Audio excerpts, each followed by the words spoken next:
And welcome back to the Sooner Surge. If you are not already subscribed, be sure to click that subscribe button. Follow us on Twitter. Turn on the notifications on YouTube and follow us on Spotify as well, if that's where you get your podcasts. Tonight, the Battle Series is officially underway. Last year it did so well, they brought it back again. Three-team format, not your normal softball in that aspect. Team 2 takes the win. 4 runs. Team 3 had 2, and Team 1 had 1. So softball's back in Oklahoma. Really early preview of what's to come as the Sooners are pursuing their 4th straight national championship. Yeah, and what stood out to me, guys, is the fan support. We knew it would be good and electric, and it was. It did not disappoint, right? The amount of fans there seeing Sooner softball. So that was great to see.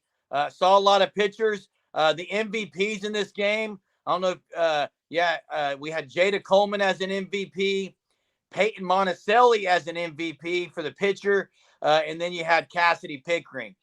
Braden, what kind of stood out to you from tonight's battle series?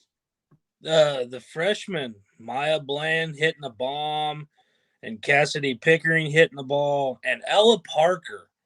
Wow. Yeah. Start.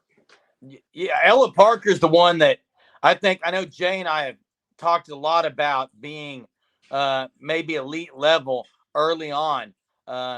Showed some things tonight. Shortstop position was interesting. Yeah, Avery Hodge and Brito look like for the most part, if I'm not mistaken. And we'll see where they go from there. But I want to say something about Cassidy Pickering. That was a rope, and that was to the opposite field. Opposite field rope. She's going to be good. She's going to be really good. Okay, and a lot of these freshmen. I mean, the talent just keeps getting better. I mean, it's just unreal, and I think she's one to watch this year. I really did. Yeah, guys, it's October 11th, and we can already tell there's a reason why the 4 freshmen they brought in were top 15 players.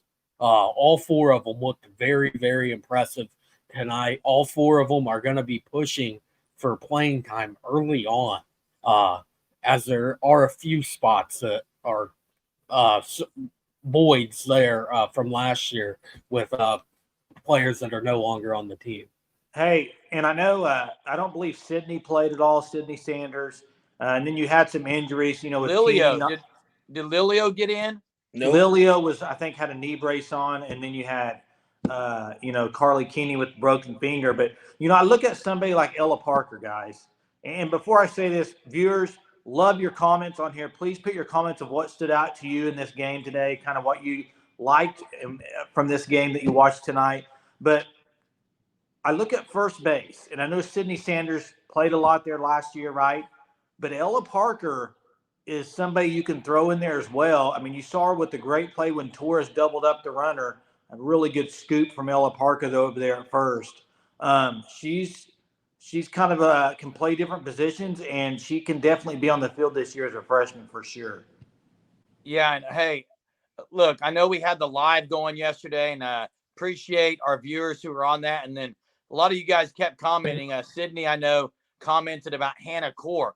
Look, we didn't forget about Hannah Core. There's just so many. We never really started talking about her on the live. The name never come up, but Hannah Core is going to be great. She played the hot corner today a little bit right at third base. So, I mean, she's definitely can be a multiple positional player. Another thing that stood out to me, guys, was, look, the seniors, everyone knows who they are, how great they're going to be. But I just thought it was cool on the home run from Pickering that Kinsey Hansen, Pickering comes around doing their celebration thing, and Kinsey Hansen's the first one at home plate in her face. This is October. Like, this is just who they are. They don't manifest this in the World Series. They don't try to create this. It's natural. It's what comes from them. I think to see that in October is pretty impressive, honestly, guys, because there's a lot of people who just be saying, let's just go through the motions. It's not really that big of a deal. That's not who they are. I love that. Hey, what stood out to y'all in the pitching staff? Monticelli. Yeah, she had a good game, obviously. Maxwell allowed the bomb, there to Burrito, I believe, if I Yeah. remember. But and then I think Deal allowed a homer as well. But that's the cool thing about this battle series is either way, either they're not allowing runs and you're saying this pitching staff is so good, or they're allowing bombs and you're thinking, oh, maybe the pitching staff isn't as good. But what it is they got such good hitters. It's a tough matchup, and this is why Patty Gasso talks about it. Everybody talks about it on the team. This battle series is some of the best matchups you're going to see all year long, and these pitchers are going to face all year long. So it's a great test. So I would encourage viewers not to really. It's not just about if they allow a home run or not. Look who they're going up against, right? And it's just going to make both of them better, pitchers and hitters. It's just going to make them better. Yeah, I honestly feel, I know it was split up into 3 teams tonight. Feel like if you split those up, obviously there's not the numbers to do it, but just 3 teams like that, that's 1, 2, 3 best teams in the country. And they're all on one team. It's October, and they're already talking about competitive. Like, everyone wants to win the battle series.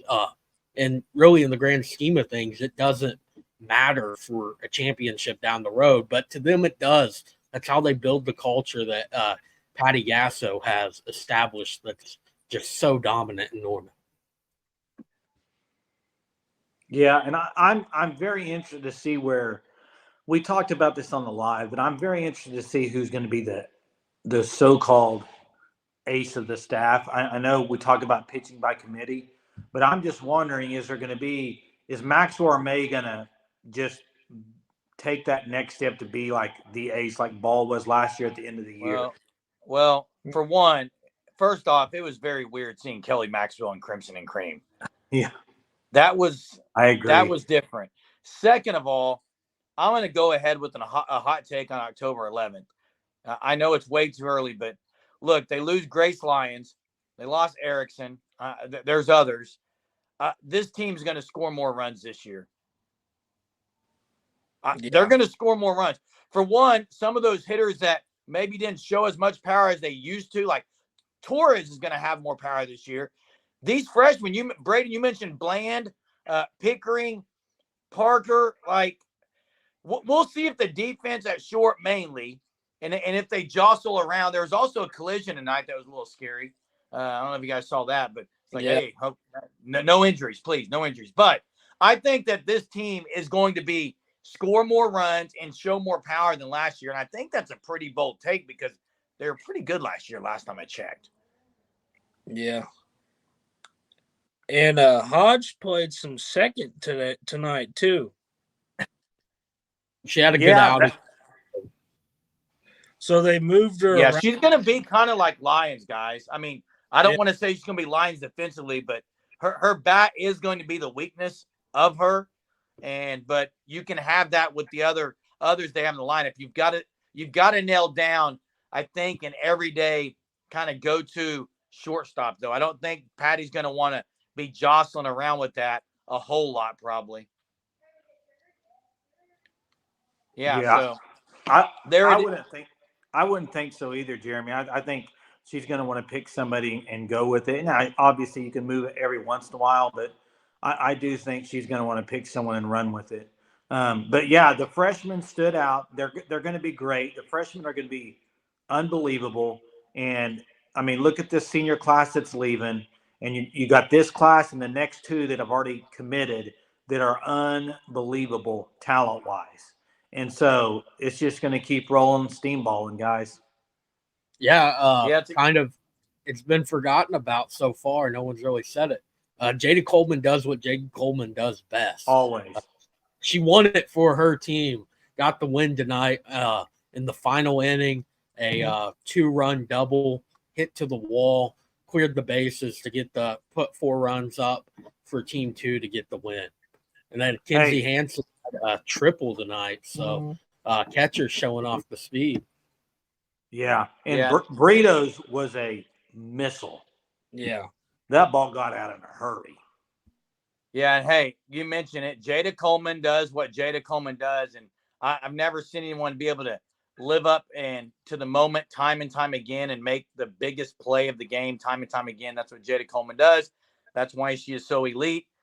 And guys, make sure you comment your thoughts on this first battle series.